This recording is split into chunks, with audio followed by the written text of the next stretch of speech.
Saint Martin সমুদ্রের পাড়ে কত বড় বড় পাথর দেখাচ্ছে আপনাদের।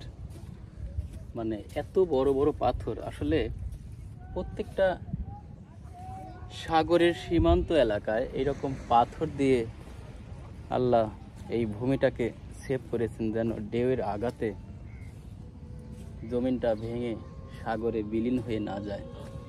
এত সুন্দর পাথর আমাদের কক্সবাজারে কিন্তু নেই। দেখেন এর ফোঁটাগুলো কত ভয়ঙ্কর, কি সুন্দর সুন্দর সব ফোঁটা,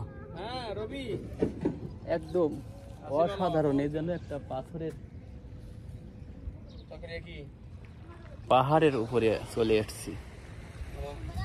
সেন্ট মার্টিন ঘুরতে, যদিও রোদের মধ্যে ঘুরতে হয়, তারপরেও তো মানে সৌন্দর্য দেখার জন্য চলে আসে সবাই এখানে। কি বাবু, তোমার নাম কি? আবু হানি। বাসা কোথায় তোমার? ও, বাজারপাড়া। তুমি স্কুলে যাচ্ছ? মাদ্রাসা। এখানে কি আর একটা কথা বলে রাখি আপনাদের, এখানে কিন্তু কোনো হিন্দু পরিবার নেই, তাই তো? এখানে কি হিন্দু আছে? হিন্দু নাই, সবাই মুসলমান এবং সবাই ইসলামিক মানে কালচারের উপরেই বড় হয়। যেমন এরা মাদ্রাসায় পড়ে, আমরা যে রিসোর্টে ছিলাম তার কয়েকটা ছেলেই হাফেজ।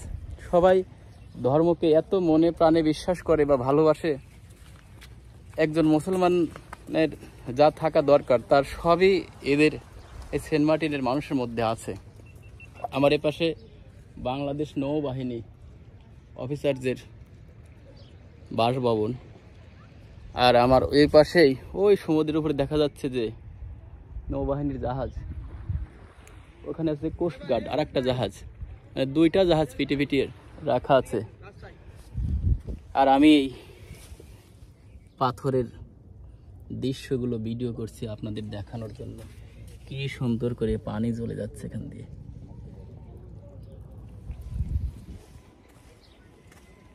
এমন আমার পাথর তো নয়, সব ব্যথা সয়ে যাবে নীরবে।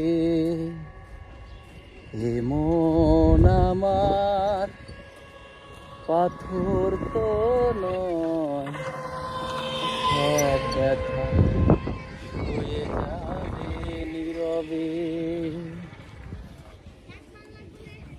সবাই আমাদের জন্য দোয়া করবেন। আমাদের আজকে এখানে 3 দিন হয়ে গেছে, একটু পরেই আমাদের শিপ চলে আসবে, চলে যাব বাড়ির উদ্দেশ্যে। এই রিসোর্টটি অনেক সুন্দর, দোলনায় দোল খাচ্ছে ভাইরা। এখানে এটা কি গাছ বলে জানি না, তবে মনে হচ্ছে ওই ঘি কাঞ্চনের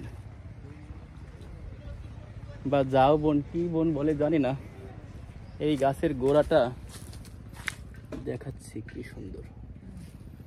তাহলে প্রত্যেকটা সাগর পাড়ে এইরকম বন জঙ্গল হয়ে থাকে শক্ত।